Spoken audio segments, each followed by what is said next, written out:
Have you gotten to that place to where the more you achieve, the more empty you feel inside of it? Because I will never forget climbing the rungs of the corporate ladder, getting to the top and looking around like, is this it? And then I had to ask myself that fatal question, is this even what I really want? And friend, then I did what we all do. I added more goals, more accomplishments. Because if I just do one more thing, then it'll finally feel like enough, right? No, absolutely not. Because the harsh truth is achievement and fulfillment are not the same currency. Because you could be wildly successful and still feel deeply empty inside of all of it at the same exact time. So let's really get into it. Now, friend, I know I started this out by talking about corporate America, and now I want to switch to clothes because I feel like that too is such a great space to understand exactly what I'm talking about. Because you could have a closet full of clothes and have nothing to wear. Ask me how I know. Because honestly, every single piece that you purchase, it feels like an achievement, right? We feel like if we just get this new bag or this new pair of shoes or yet another cute top, then we'll finally feel like our clothing collection is complete and you'll finally have something to wear. But the woman with the identity gap, she just keeps buying clothes, not realizing that the gap that she is in is not the menu that she's been ordering from. Because it's not just about acquiring new pieces to add to your collection, it is very much about getting pieces that truly represent and express who you truly are. Your clothing is a statement of your identity. And if you're just collecting pieces with no rhyme or reason, then you end up with a bloated closet and nothing to wear. Now, listen, if you love stuff like I love stuff, this is no shade, no shame, and no judgment. And I'm not even saying that you should cut out getting your pieces, okay? But can we just pause for the cause and ask ourselves some real questions right here? Because is it that you really don't have anything to wear? Or is it that you still haven't been able to put your finger on who you are and who you are representing at this stage in your life? And if we are really honest with ourselves, this is not just happening in our closet, okay? Because we are good at adding a new goal, adding a new relationship. We are good at adding all the newness to our plate and yet not really taking a look at, even with all of the beautiful new shiny things, why we still feel empty. And as high achievers, we have a really hard time admitting when something is wrong or something is off because you're not always able to pinpoint what's happening, but you know that something just ain't right. Oh, somebody hit me with the Keith sweat right quick.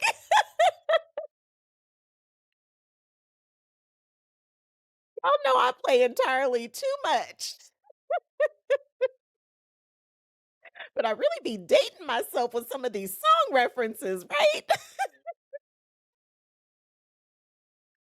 I can't help it. This is just the way that my mind works. Let me quit playing, okay? Because really and truly, it's hard to admit when something isn't right. And even just having the awareness of it, because sometimes we are just operating out of sheer to do mode. And we're not even giving ourselves that opportunity to even pause for the cause, to even try to connect to ourselves, to tap in and figure out what's really going on. And not only is it hard to admit to ourselves, but we don't dare say this to anybody else. Because nobody's going to feel sorry for you when you are the woman who looks completely packaged and put together on Instagram.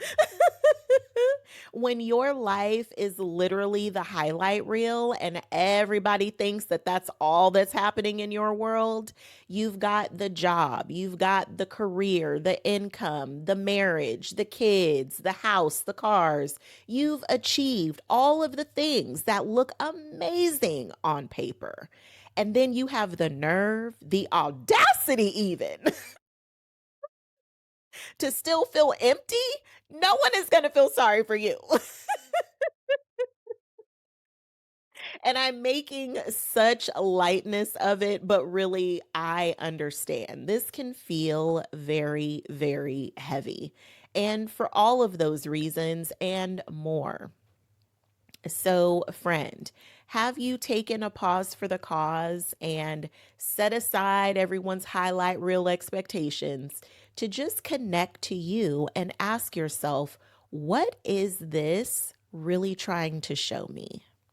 And don't give yourself a hard time because we've been trained to set our feelings to the side because we don't have time for that right now because the family is in crisis.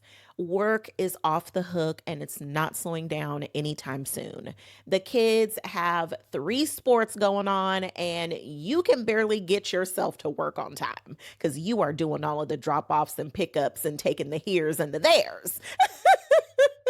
And nobody wants to rate you 5 stars for your driving, okay? These kids, they hard to please. But in all seriousness, friend, we could be the one who is overdressed for the party and not want to say anything because we know we're the ones that picked the outfit, okay?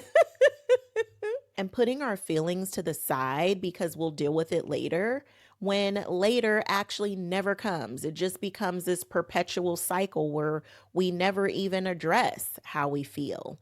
And then you've stuffed them down so far, it'll take an excavation team to go down there and get it. And then we make the fatal mistake and we start letting the data dictate our character when that should not be a correlation that we are making at all. So, friend, let's go ahead and get into this journal prompt because we got to explore this, okay? So, where am I hitting goals but feeling nothing? And what is it trying to tell me? Because, friend, you can achieve every single thing on your list. You can get to the tippy top of the mountain and look around and still feel unfulfilled. And so often we disconnect ourselves from the process of achieving. We don't celebrate the wins as we go. We don't recognize just how much we've grown in the process of climbing this mountain.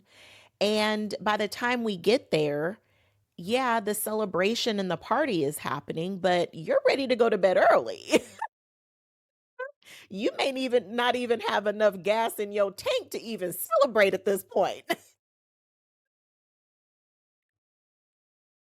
And let's normalize getting to the top of a mountain and realizing what is required to stay there isn't really a fit for us.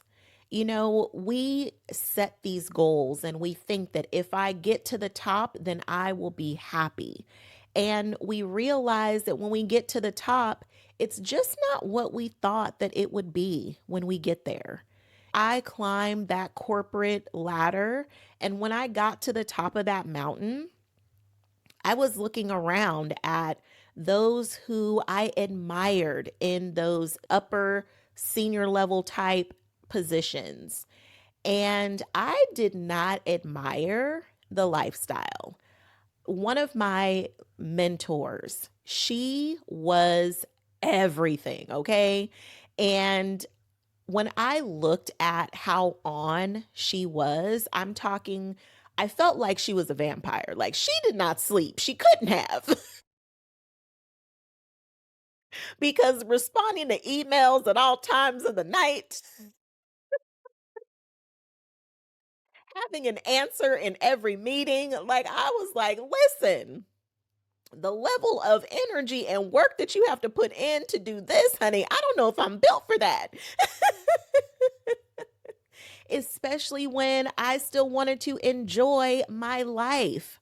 And granted, of course, I didn't know all of the pieces. I didn't know what her setup was, what systems she had in place, what support she had that allowed her to be every woman.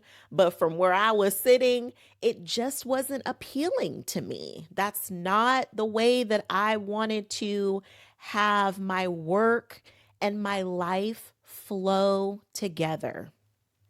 And being in corporate, them talking about that work life balance, honey, every time somebody said work life balance to me, all I imagined was some woman standing on a tightrope with piles of plates in each hand, trying to get across and not fall or drop any plates.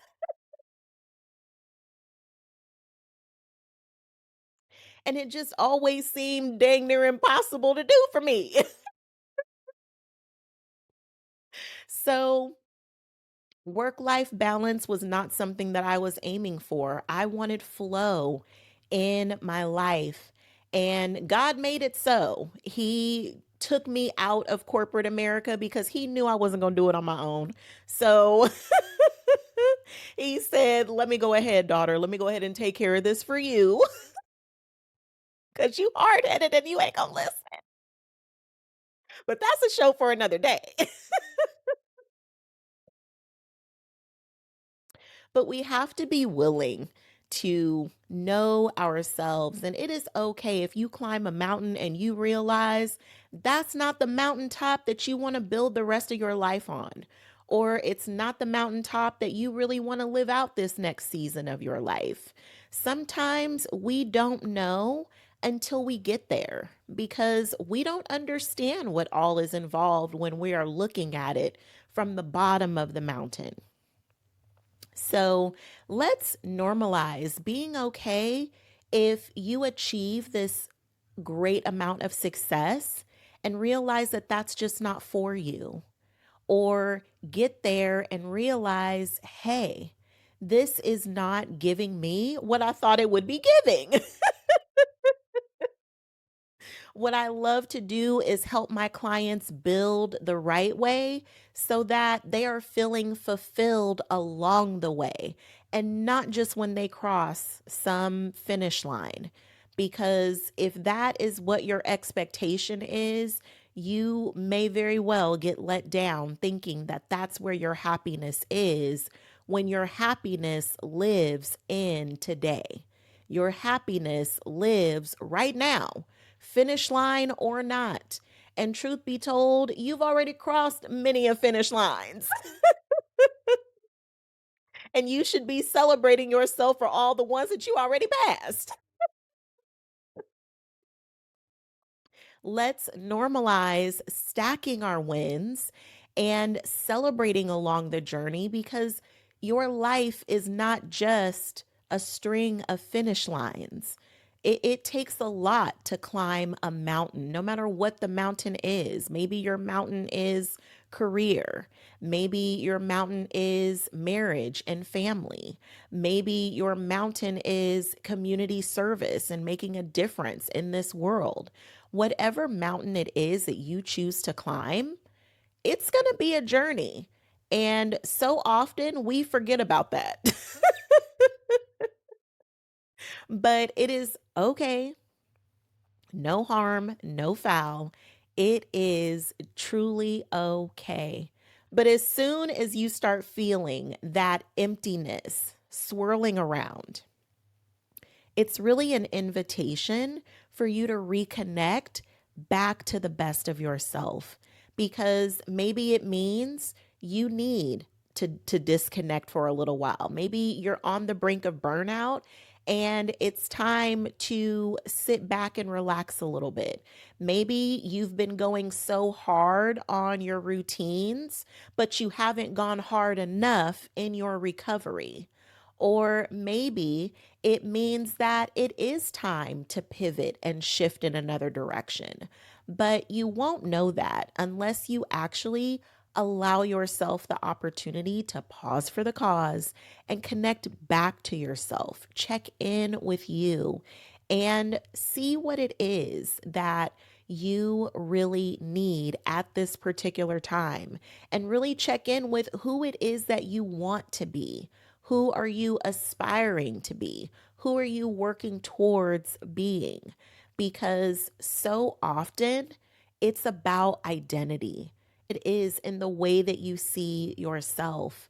And if you have not checked in with yourself, it's easy to go wandering off trying to fulfill all of the roles and responsibilities that we forget about the woman who is actually the one doing it all. Because your essence, everything that you are, your heart that you bring to everything that you do, that is what's shining through and making everything as beautiful of a bloom as it is. So let's just normalize not leaving your girl behind. Don't leave yourself behind as you are achieving all of these great things, because if you are not feeling that sense of fulfillment as you go, it's time to recalibrate. Okay, friend? Ooh, so good. Yes. So I've given you your journal prompt already, but I want you to meet me in the comments and tell me, have you ever hit a goal and felt absolutely nothing when you got there? Because that moment deserves to be talked about, and you shouldn't be carrying it alone, friend. And you know what? You don't have to. I got you. So drop me a comments. Let's continue this conversation there. I hope that you love today's video just as much as I love making it for you. And as I love to remind you at this time, I love myself so much, I don't play about me. And if you hang out with me long enough, you will love yourself so much that you won't play about you either. Okay, friend? I cannot wait to connect with you in the comments, and I will see you in the next video tomorrow.